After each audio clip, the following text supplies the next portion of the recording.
শোনো, মেয়েকে ভালো করে জানিয়ে দিও ওর এই মাসে আমি বিয়ে ঠিক করেছি। একটা এত ভালো ছেলে পেয়েছি যে এবার অদিতির বিয়েটা না দিলেই নয়। তুমি দেখো, ওই বাড়িতে ও বিয়ে করলে আমাদের মেয়ে খুব সুখে থাকবে।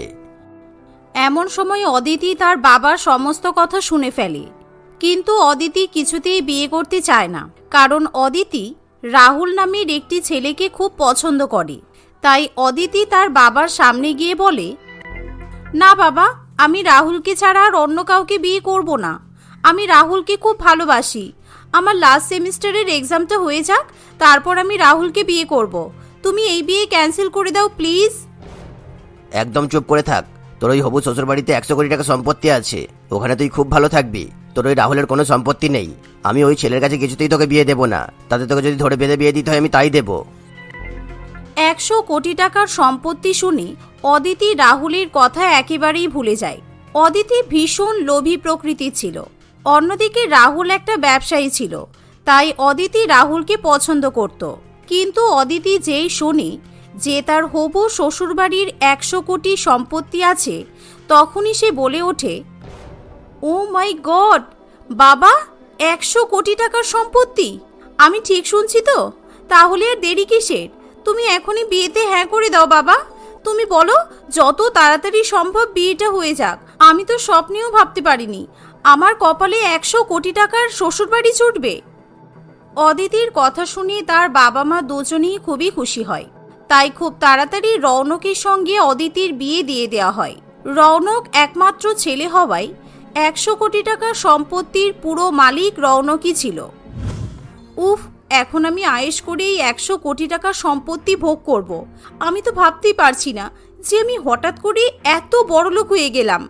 বিড়ালের ভাগ্যে একেবারে শিখে ছিঁড়ে গেছে। আহ, কি আনন্দ আকাশে বাতাসে! অদিতি শ্বশুরবাড়িতে গিয়েই আগে একটা বিদেশি ওয়েবসাইট থেকে দামি দামি ফার্নিচার অর্ডার করে। যদিও অদিতি শ্বশুরবাড়িতে আগে থেকে অনেক দামি দামি ফার্নিচার ছিল, কিন্তু তবুও অদিতি ইচ্ছা করে বেশি করে ফার্নিচার অর্ডার করায়। এতে করে প্রায় 5 লক্ষ টাকা খরচা হয়ে যায়। বৌমা, তোমার কি মাথা খারাপ হয়ে গেছে?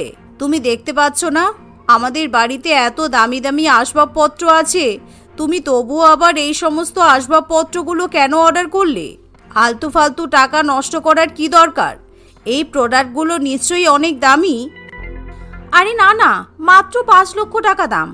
আপনাদের মতো বড় লোকেদের কাছে এই সমস্ত 5 লক্ষ টাকা আবার টাকা নাকি? আপনাদের তো 100 কোটি টাকার সম্পত্তি আছে। এত জায়গা জমি বিষয় সম্পত্তির মধ্যে থেকে যদি আমি মাত্র 5 লক্ষ টাকা খরচা করি, এতে কি এমন ভুল করেছি শুনি? দেখো বৌমা, আমাদের টাকা আছে মানে এমন নয় যে তুমি যা ইচ্ছা হবে তাই কিনবে। আমার ছেলে অনেক কষ্ট করে টাকা ইনকাম করে। তাছাড়া তোমার শ্বশুরের ব্যবসাটাও আমি অনেক কষ্ট করেই সামলাই। টাকার মর্মটা অন্তত বুঝবে। অদিতি শাশুড়ি মায়ের কোনো কথা শোনে না। সে ফার্নিচারগুলো নিজের ঘরে নিয়ে যাওয়ার ব্যবস্থা করে। সেদিনের পর থেকেই অদিতি প্রায়ই ভুলভাল জিনিসপত্র অনলাইনে অর্ডার করতে থাকে। আমার বরের তো প্রচুর টাকা। আচ্ছা, আমি যদি একটা দোকানে গিয়ে দোকানের সমস্ত শাড়িগুলো নিয়ে চলে আসি, তাহলে কেমন হবে? আমার অনেক দিনকার স্বপ্ন একটা দোকানে গিয়ে দোকানের পুরো শাড়ি আমি কিনে ফেলবো। পুরো দোকানটাই আমার জন্য খালি হয়ে যাবে, আর সবাই অবাক হয়ে আমার দিকে তাকিয়ে থাকবে। এই ভেবে অদিতি তার বান্ধবীদের সঙ্গে শাড়ি শপিং করতে চলে যায়। অদিতি দোকানদারের কাছে গিয়ে সমস্ত শাড়িগুলো বার করে দেখাতে বলে। এতে করে দোকানদারগুলো বেশ আশ্চর্য হয়, কারণ কোনো কাস্টমারই আগে কখনো দোকানের সমস্ত শাড়ি একসঙ্গে দেখতে চায়নি। আরে ম্যাডাম, আপনি নেবেন তো একটা দুটো শাড়ি, নয়তো বা 5-6টা। তা আপনি দোকানের সমস্ত শাড়ি দেখতে চাইছেন কেন? শুধু শুধু এই শাড়িগুলো বের করে আমাদের তুলে ভাঁজ করে রাখতে হবে। আপনি যে শাড়িটা নেবেন সেটা বলুন, আমরা খুলে দেখাবো। হ্যাঁ, উনি তো ঠিক কথাই বলছে। পুরো দোকানের শাড়ি আবার কেউ দেখতে চায়? তুই কি পুরো দোকানের শাড়ি কিনবি নাকি? হ্যাঁ রে, আমি পুরো দোকানের শাড়ি কিনে নেব। তুই তো জানিস আমার 100 কোটি টাকার শ্বশুরবাড়িতে বিয়ে হয়েছে। আমার শ্বশুরবাড়ি অনেক রিচ। মানে আমি যদি একটা পুরো দোকানেরও শাড়ি কিনে ফেলি, তবু আমার বাড়িতে কেউ কিছু বলবে না। সে কি রে, তোর ফ্যামিলির ইনকাম এত বেশি যে তোকে একটা পুরো দোকানের শাড়ি কিনে দিতে পারবে? আমি শুনেছিলাম তোর বড়লোক শ্বশুরবাড়িতে বিয়ে হয়েছে, কিন্তু তোর শ্বশুরবাড়ি এতটাই বড়লোক? 100 কোটি টাকার সম্পত্তি আছে তোর শ্বশুরবাড়ির? অদিতি তখনই ঈশিতার চোখের সামনে সমস্ত শাড়িগুলো কিনে নেয়, যা দেখে ঈশিতা ভীষণই আশ্চর্য হয়। আর সে মনে মনে অদিতির উপর খুবই হিংসা করে। আমাকে তো অদিতির থেকে অনেক বেশি সুন্দর দেখতে, তাহলে আমি কেন এখন এরকম একটা শ্বশুরবাড়ি পেলাম না? ইস, আমার বর যদি আমাকে এরকম একটা গোটা শাড়ির দোকান কিনে দিত তাহলে কত ভালোটাই না হতো।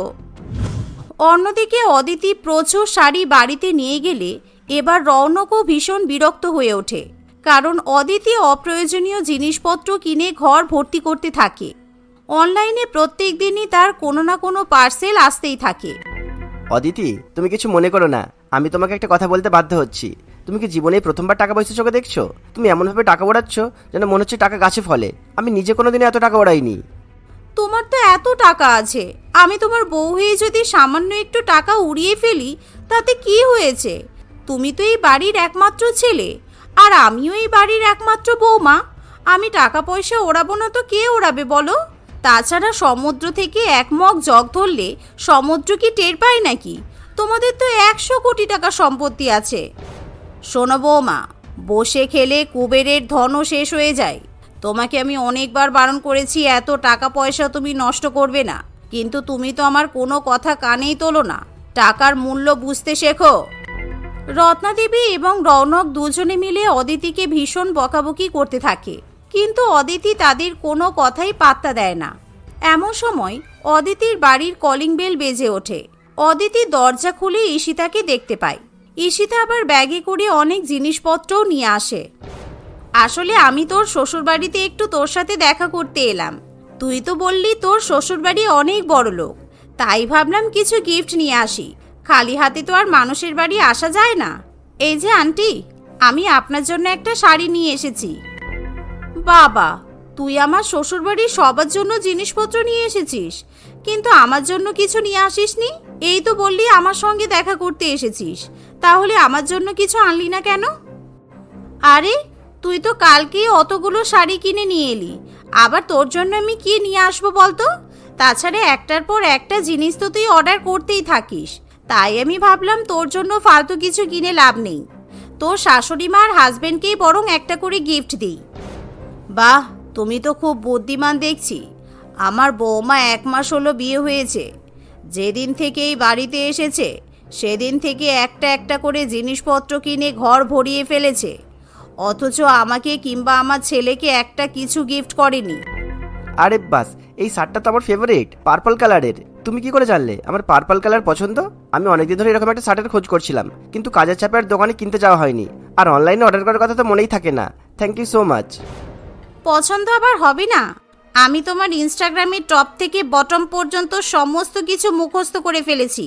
কি তোমার পছন্দ কি অপছন্দ সমস্ত কিছু। এমন সময় রত্নাদেবী এবং রৌনক দুজনেই ঈশিতার সঙ্গে গল্প করতে ব্যস্ত হয়ে পড়ে। অদিতিকে তারা আর পাত্তা দেয় না, কিন্তু তাতে অদিতির কিছু যায় আসে না। সেদিন সন্ধ্যাবেলা ঈশিতা আবার অদিতির শ্বশুরবাড়িতে আসে, কিন্তু এবার ঈশিতা খালি হাতে আসে না। সে রত্নাদেবীর জন্য নানান রকম জুয়েলারি এবং রৌনকের জন্য অনেক অনেক চকলেট নিয়ে আসে। বাহ, তুমি তো খুবই সংস্কারী মেয়ে দেখছি। আমি যদি আগে তোমাকে দেখতাম তাহলে তোমার সঙ্গেই আমার ছেলের বিয়ে দিতাম। তোমার বান্ধবী হলেও অদিতি একটুও আমাদের সঙ্গে ভালো ব্যবহার করে না।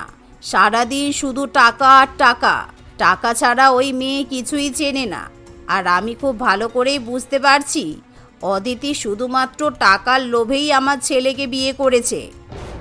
কি আর করা যাবে বলুন মাসিমা, সবাই কি আর সমান হয়? অদিতির প্রথম থেকেই টাকার প্রতি একটু লোভ। আসলে অদিতি তো রাহুল নামের একটা ছেলের সঙ্গে প্রেম করত। সেই ছেলেটা আপনাদের থেকে কম বড়লোক বলে ওকে বিয়ে করলো না। রাহুল তো তারপর থেকে বেচারা পাগল হয়ে রাস্তায় ঘুরে বেড়াচ্ছে। সে কি, তার মানে অদিতি খুব একটা সুবিধার নয়? আমি যদি আগে জানতাম ওই মেয়ের সঙ্গে কখনো আমার ছেলের বিয়ে দিতাম না। ঈশিতা, আমি যদি তোমাকে নিজের মেয়ে মনে করে একটা কথা বলি তাহলে কি তুমি আমার কথা শুনবে? আরে হ্যাঁ, বলুন না, কি বলবেন, আমি তো আপনার মেয়ের মতোই। এমন সময় অদিতি সেখানে এসে বলে, মা, আমি বাপের বাড়িতে চললাম। আপনার ছেলে যদি আমাকে হানিমুনে নিয়ে যেতে পারে তাহলেই আমাকে আনতে যেতে বলবেন, না হলে যেতে হবে না। এই তো, তুমি ঠিক সময় এসে পড়েছো। তাহলে তোমার সামনেই কথাটা বলে ফেলি। আমি আর রৌনক দুজন মিলে ঠিক করেছি তোমাকে আমরা আর বাড়ির বউ হিসেবে রাখতে চাই না। তোমার বাপের বাড়িতে আমরা ডিভোর্সের পেপার পাঠিয়ে দেব, তুমি আসতে পারো। হ্যাঁ, সে কি? আপনারা সত্যি সত্যি আমাকে ডিভোর্স দিতে চান? হ্যাঁ, আমাদের বাড়ির বউ হওয়ার কোনো যোগ্যতাই তোমার মধ্যে নেই। সারাদিন তুমি শুধু টাকা আর টাকা করো। তাই আমি ঠিক করেছি ঈশিতার আপত্তি না থাকলে ঈশিতার সঙ্গে আমি আবার রৌনকের বিয়ে দেব। আপনি সব কি বলছেন? না না, আপনি দয়া করে আমাকে একটা চান্স দিন। আমি এরকম কাজ আর করবো না। আমি খুব বড় ভুল করে ফেলেছি। আপনি দয়া করে এরকম করবেন না। আমি সত্যি সত্যি আপনার ছেলেকে ভালোবাসি। যাক, ভালোই হয়েছে। এবার আমি মানে মানে এখান থেকে কেটে পড়ি। এবার আমি রৌনককে বিয়ে করার পরই এই বাড়িতে আসব। এই ভেবে ঈশিতা সেখান থেকে কেটে পড়ে। অন্যদিকে অদিতি তার বাপের বাড়িতে সব কথা জানালে অদিতির বাবা মা তখনই অদিতির শ্বশুর বাড়িতে ছুটে আসে। দেখুন, আমি মানছি আমার মেয়ের একটু টাকা ওড়ানোর স্বভাব আছে, কিন্তু আপনি ওকে একটা চান্স দিন, দেখুন আর কখনো এরকম করবে না। হ্যাঁ, আমি সত্যি আর কখনো এরকম করব না। আমি সত্যিই রৌনককে ভালোবাসি। আমি আর টাকা অপচয় করব না। বেশ, তোমাকে আমি এই সুযোগ দিলাম। তুমি যদি আর অপ্রয়োজনীয় কাজে টাকা খরচা করেছো তাহলে কিন্তু তোমাকে সত্যি সত্যি রৌনক ডিভোর্স দিয়ে বাপের বাড়িতে পাঠিয়ে দেবে। সেদিনের পর থেকে অদিতি ভয়ের চোটে আর কখনোই টাকার প্রতি লোভ লালসা করে না, নাইবা সে অপ্রয়োজনীয় কাজে টাকা খরচা করে। এভাবেই রত্নাদেবীর 100 কোটি টাকার সম্পত্তি অদিতির হাত থেকে বেঁচে যায়। দীপা তার দাদা এবং বৌদির সঙ্গে শহরে একটি ছোট্ট ঘরে বাস করত। তারা খুব গরিব ছিল। দীপা টিউশন পড়িয়ে সংসারের খরচ জোগাড় করত এবং নিজের পড়াশোনার খরচ চালাতো। তার বৌদি পরমা মোটেই দীপাকে পছন্দ করত না, কিন্তু সেটা কখনো পরমা তাকে বুঝতে দেয়নি। একদিন দীপা কলেজ স্ট্রিটে বই কিনতে যায়। সেখানে দীপার রুবেল নামে এক ছেলের সঙ্গে দেখা হয়। বাহ, মেয়েটিকে তো ভারী চমৎকার দেখতে। বইয়ের দোকানে আসার পর থেকে দোকানটা পুরো আলো হয়ে যাচ্ছে। যাই, একটু গিয়ে কথা বলি। রুবেল শহরের এক নামকরা ব্যবসায়ীর একমাত্র ছেলে ছিল। তার টাকা পয়সার কোনো অভাব ছিল না। রুবেলের বাবা মারা যাওয়ার পর থেকে সে ব্যবসার দায়িত্ব নিজের কাঁধে তুলে নেয়। বিয়ের বয়স রুবেলের প্রায় হয়ে এসেছে বললেই চলে। সে সেই সূত্রেই দীপার সঙ্গে আলাপ করতে যায়। হ্যালো ম্যাডাম, আমি কি আপনার সঙ্গে একটু কথা বলতে পারি? আসলে আমার একটা খুব গুরুত্বপূর্ণ বইয়ের দরকার ছিল, আর আপনাকে দেখে মনে হচ্ছে আপনিই পারবেন আমি সন্ধান দিতে। হ্যাঁ, নিশ্চয়ই, বলুন আপনার কি বই লাগবে। আমি আপনাকে খুঁজতে সাহায্য করব। এই দোকানে যদি নাও বা পাই, অন্য যে কোনো দোকান থেকে ঠিক খুঁজে দেব। সত্যি কথা বলতে ম্যাডাম, যখন থেকে আমি আপনাকে দেখেছি তখন থেকেই আপনার মনের বইয়ের সন্ধান করছি। আপনি দয়া করে রাগ করবেন না প্লিজ। এমা, এইসব আপনি কি বলছেন? আমি ভাবলাম যে আমি আপনাকে বিয়ে করতে চাই, আপনি যদি আমাকে পছন্দ করেন। আমি আপনার বাড়িতে সম্বন্ধ পাঠিয়ে আপনার বাড়ির লোকের সঙ্গে কথা বলতেও রাজি আছি। দীপা রুবেলের কথা শুনে খুব অবাক হয়ে যায়। সে মনে মনে ভীষণ লজ্জা পায়। দীপা বাড়ি এসে পরমাকে রুবেলের ব্যাপারে সব কথা বলে। পরমা রুবেলের সঙ্গে দেখা করতে চায়। রুবেল দীপার বাড়িতে এসে পরমার সঙ্গে তার বিয়ের প্রস্তাব দেয়। পরমার মনে মনে হিংসা হলেও সে রাজি হয়ে যায়। কিছুদিনের মধ্যে ধুমধাম করে দীপা ও রুবেলের বিয়ে হয়ে যায়। দীপা তার দাদা ও বৌদিকে অত্যন্ত দুঃখের সঙ্গে বিদায় জানিয়ে রুবেলের সঙ্গে তার বাড়িতে চলে যায়। হঠাৎ করে একদিন দীপার দাদা রাহুল মারা যায়। খবরটি পাওয়া মাত্র দীপা এবং রুবেল তাদের বাড়িতে ছুটে আসে। পরমা একেবারে ভেঙে পড়েছিল। দীপা এবং রুবেল সবসময় পরমার পাশে থেকে তাকে সান্ত্বনা দিত। পরমাকে রুবেল নিজের মায়ের মতো ভালোবেসে তাদের বাড়িতে আশ্রয় দেয়। বেশ কয়েক মাস কেটে যায়। একদিন, কি হলো রুবেল, তুমি এত তাড়াহুড়ো করে আমাকে ডেকে পাঠালে কেন? রান্না বান্না আছে তো, বলো বলো, কি বলবে তাড়াতাড়ি বলো। বৌদি, আমি ভাবছিলাম আমাদের এই বাড়ি গাড়ি ব্যবসার পাওয়ার অফ অ্যাটর্নি দীপাকে বানিয়ে দেব। গরিব ঘরের মেয়ে, মায়া হয় মেয়েটার উপর। আর তাছাড়া তোমার নামেও কিছু ভাগ রেখে যাব। না মানে বলছিলাম যে এত তাড়াতাড়ি এত বড় সিদ্ধান্ত তুমি নিয়ে নিলে? তুমি এমন কিছু করার কথা মাথায় আনলে? কেন, তোমার কি কোনো সমস্যা আছে নাকি? রুবেল এবং পরমার কথা শুনে দীপা ঘরে ঢুকে আসে। সে কিছুতেই রুবেলের কথায় রাজি হতে চায় না। পরমা রেগে গিয়ে রান্নাঘরে চলে যায়। আমায় কিছু একটা করতেই হবে। রুবেল সমস্ত সম্পত্তি দীপাকে লিখে দেওয়ার আগেই রুবেলকে আমি রাস্তা থেকে সরিয়ে দেব। তারপর যে করেই হোক সমস্ত সম্পত্তির মালকিন হব আমি। একদিন রুবেল খুব রাত করে অফিস থেকে বাড়ি ফিরেছিল। ঠিক সেই সময়ই পরমা একটি মাতাল ট্রাক ড্রাইভারকে টাকা খাইয়ে রুবেলের গাড়ি অ্যাক্সিডেন্ট করানোর কথা বলে। প্রচুর টাকা পাওয়ার পর ট্রাক ড্রাইভারটি মদ্যপ অবস্থায় রুবেলের গাড়িতে এসে সজোরে ধাক্কা মারে। রুবেল জোরে চিৎকার করে গাড়ি থেকে ছিটকে পড়ে যায় এবং সেখানেই তার মৃত্যু হয়। ট্রাক ড্রাইভারটি পালিয়ে যায়। এই ঘটনা জানাজানি হলে দীপা কান্নায় ভেঙে পড়ে। এইসব কিভাবে হলো? ঈশ্বর, তুমি আমার সাথে এমন কেন করলে? তুমি আমায় নিয়ে নিতে পারতে, ওকে রেহাই দিতে পারলে না কেন? কেন? এখন আর নাকি কান্না কাঁদলে হবে না দীপা। তুমি আসলে একটা অপয়া মেয়ে ছিলে। বিয়ে করে অন্যের সংসারে আসলে আর তার সংসারটাকেই খেয়ে নিলে। ছি ছি ছি। দোহাই তোমায় বৌদি, এমন করে বলো না। রুবেল তো আমার স্বামী, বলো ওর ক্ষতি হোক আমি কিভাবে চাইতে পারি? কিছুদিন কেটে যায়। পরমা সব সম্পত্তি নিজের নামে করবে বলে উকিলের সঙ্গে কথা বলতে চায়। সেখানে গিয়ে পরমা জানতে পারে যে রুবেল অনেক আগেই সমস্ত সম্পত্তি দীপার নামে করে দিয়েছে। এই কথা শুনে পরমা নিজেকে আর ঠিক রাখতে পারে না। সে বাড়ি এসে মনে মনে ফোন দিয়ে আটা শুরু করে। একদিন সে দীপাকে একটি নদীর ধারে নিয়ে আসে। সে রাগের মাথায় দীপাকে নদীর জলে ধাক্কা মেরে ফেলে দেয়। দীপা শত চেষ্টা করেও কিছুতেই নিজেকে বাঁচাতে পারে না। পরের দিন সকালবেলা সমুদ্রের ধারে অমিত তার দলবলকে নিয়ে দীপাকে উদ্ধার করে। সে তাকে একটি নার্সিং হোমে ভর্তি করে। দীপার মুখ মাছের কামড়ে জলে ঝাপটাতে প্রায় পচে গিয়েছিল। ডাক্তারবাবুর পরামর্শ মতো দীপার মুখে প্লাস্টিক সার্জারি করা হয়। দীপার জ্ঞান ফিরে আসে। সে নিজেকে চিনতে না পেরে চিৎকার করে ওঠে, এ কি অবস্থা? আমার মুখ এমন হয়ে গেল কি করে? হে ঈশ্বর, এ তুমি আমায় কি শাস্তি দিচ্ছ? তুমি আমায় মেরে ফেলতেই পারতে। আপনি এইভাবে কাঁদবেন না। আপনি এখনো পুরোপুরি সুস্থ হননি। আপনার মনের উপর চাপ পড়বে। দয়া করে শান্ত হন আপনি। আমি এমনিই সবকিছু হারিয়ে সর্বশান্ত হয়ে পড়েছি। আমার আর কোনো কিছুতেই ভয় নেই। কেন বাঁচাতে গেলেন আমাকে বলুন তো? এ আবার কেমন কথা? বিপদে মানুষকে রক্ষা করব না? কিছু মনে না করলে আপনি আমায় সবকিছু বলতে পারেন, কোনো অসুবিধা নেই। দীপা হাউ হাউ করে কেঁদে ওঠে। সে সবকিছু অমিতকে জানায়। আপনি একদম চিন্তা করবেন না। আপনার বৌদি খুবই খারাপ মহিলা। আমার তো মনে হয় আপনার স্বামীকে আপনার বৌদিই মেরে ফেলেছে। এ আপনি কি বলছেন? হ্যাঁ ঠিকই। যে মানুষ আপনাকে জলে ধাক্কা দিতে পারে সে সবকিছুই করতে পারে। এইবার আমি আপনাকে যা বলছি তাই করুন। অন্যদিকে পরমা নিজের ননদ এবং তার বরকে পদ থেকে সরিয়ে দিয়েও কিছুতেই সম্পত্তি ভোগ করতে পারে না। আইনি মারপ্যাচের জন্য বারবার সম্পত্তির হস্তান্তর আটকে যায়। তার সম্পত্তির লোভে খাওয়া দাওয়া ঘুম উড়ে যায়। সে বুঝে উঠতে পারে না যে সে কি করবে। এভাবেই সে ক্রমে ক্রমে মানসিক রোগগ্রস্ত হতে শুরু করে। অন্যদিকে অমিত দীপাকে পুরো সুস্থ করে তোলে। দীপা সুস্থ হয়ে তার নিজের বাড়িতে ফিরে আসে। এক্সকিউজ মি, এটা কি মিস্টার রুবেলের বাড়ি? আমি একটু ওনার সঙ্গে দেখা করতে চাই। রুবেল বাবু বেঁচে নেই। আমি ওনার দিদি পরমা। বলুন কি দরকার? কি চাই আপনার? আমি আসলে আপনাদের সব প্রপার্টি কিনে নিতে চাই। এখনকার দিনে এমন সুন্দর প্রপার্টি খুব কম পাওয়া যায়। আমি একটা নিজের বিজনেস ফার্ম খুলবো এখানে। সে কি, শহরে এত জায়গা ছেড়ে আমার জায়গার উপর চোখ পড়লো আপনার? যাক, ভালোই হয়েছে। এই সম্পত্তি তো আমি এমনিও ভোগ করতে পারছি না।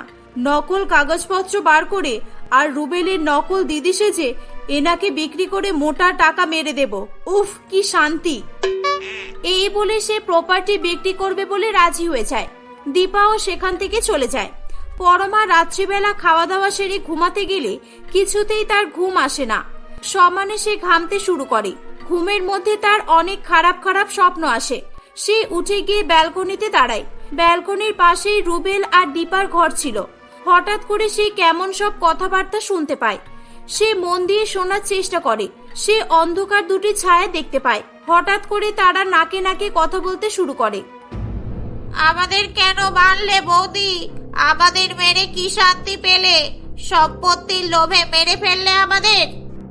ছি বৌদি ছি, তুমি আমার মায়ের মতো হয়ে আমার সাথে বিশ্বাসঘাতকতা করতে পারলে? ছি, তুমি নকল কাগজপত্র দেখে সমস্ত কিছু বিক্রি করে দেবে? তোমাকে আমরা ছাড়বো না, মরতে তো তোমাকে হবেই বৌদি। ধনী বিধবা ননদের সম্পত্তি নেওয়া অত সহজ নয়, মরতে তো তোমাকে হবেই। এসব দেখে পরমা খুব ভয় পেয়ে যায়। সে ভয়ে কাঁপতে থাকে। পরমা দৌড়ে এসে ঘরের আলো জ্বালাতে যায়, কিন্তু লোডশেডিং হওয়ায় কোনো আলো চলে না। সে ভয়ে ছুটে ডাইনিং রুমে চলে আসে, কিন্তু সেখানেও দুটো কালো ছায়া তাকে তাড়া করে। না না, আমি কিচ্ছু করিনি, আমাকে ছেড়ে দাও তোমরা, বিশ্বাস করো আমি কিচ্ছু করিনি। এখনো সময় আছে বৌদি, সত্যি স্বীকার করো, না হলে আমরা তোমার ঘাড় মোটকে রক্ত চুষে খাবো। না না বোন, দয়া করো, তোমরা আমাকে ক্ষমা করে দাও। আমি সম্পত্তির লোভে অন্ধ হয়ে গেছিলাম, আর সেই সম্পত্তির লোভে তোমাদেরকে মেরে ফেলেছি। ক্ষমা করে দাও আমাকে, ক্ষমা করে দাও। এই অবস্থায় ঘরের আলো জ্বলে ওঠে। পরমা তাদের দুজনকে দেখে অবাক হয়ে যায়। এতক্ষণ ধরে অমিত রুবেলের মতো করে কথা বলছিল, তাই দেখেও সে কিছু বুঝে উঠতে পারে না। পরমা রাগে ফেটে পড়ে। এ কি, এসব কি? আমি ভূত সেজে ভয় দেখানো? এক্ষুনি বেরিয়ে যাও বাড়ি থেকে, তোমরা যাও বলছি, না হলে আমি পুলিশ ডাকবো। অনেক হয়েছে, লজ্জা করে না তোমার বৌদি? আমার বাড়িতে থেকে তুমি আমাকে বেরিয়ে যেতে বলছো? মেরেই তো ফেলেছিলে আমাকে, শুধুমাত্র অমিতের জন্য আজকে আমি তোমার সামনে দাঁড়িয়ে আছি। আর হ্যাঁ দিদি ভাই, আপনি কি পুলিশ ডাকবেন? পুলিশ ডেকেছি আমরা। আপনার অকৃতকার্য আপনি নিজের মুখেই স্বীকার করেছেন, সব রেকর্ড করেছি। আর কিছুক্ষণের মধ্যেই পুলিশ আসলো বলে কথা। পরমা খুব ভয় পেয়ে গিয়ে আবল তাবল বলতে শুরু করে। কি কি কি রেকর্ড করেছো? যান যান, বেরিয়ে যান, আমি কাউকে ভয় পাই না, যা করবেন করে নিন। এই অবস্থায় বাড়িতে পুলিশ এসে পৌঁছায়। অমিত রেকর্ডিংটা পুলিশের হাতে হ্যান্ডওভার করে দেয়। পুলিশ সব শুনে পরমাকে ধরতে গেলে সে পালাতে চায়, কিন্তু পালাতে পারে না। পুলিশ পরমাকে ধরে নিয়ে চলে যায়। এতদিনে আমার স্বামীর আত্মা শান্তি পেল, সব আপনার জন্য হয়েছে, ধন্যবাদ আপনাকে। না না, আপনাকে আর ধন্যবাদ দিতে হবে না, আমি এইভাবেই সারা জীবন আপনার পাশে থাকতে চাই। কিছুদিন পর দীপা সমস্ত সম্পত্তির ভার নিজের হাতে নিয়ে নেয়। অমিত দীপাকে বিয়ের প্রস্তাব দিলে সে রাজি হয়ে যায়। তারা দুজনে বিয়ে করে সুখে শান্তিতে সংসার করে।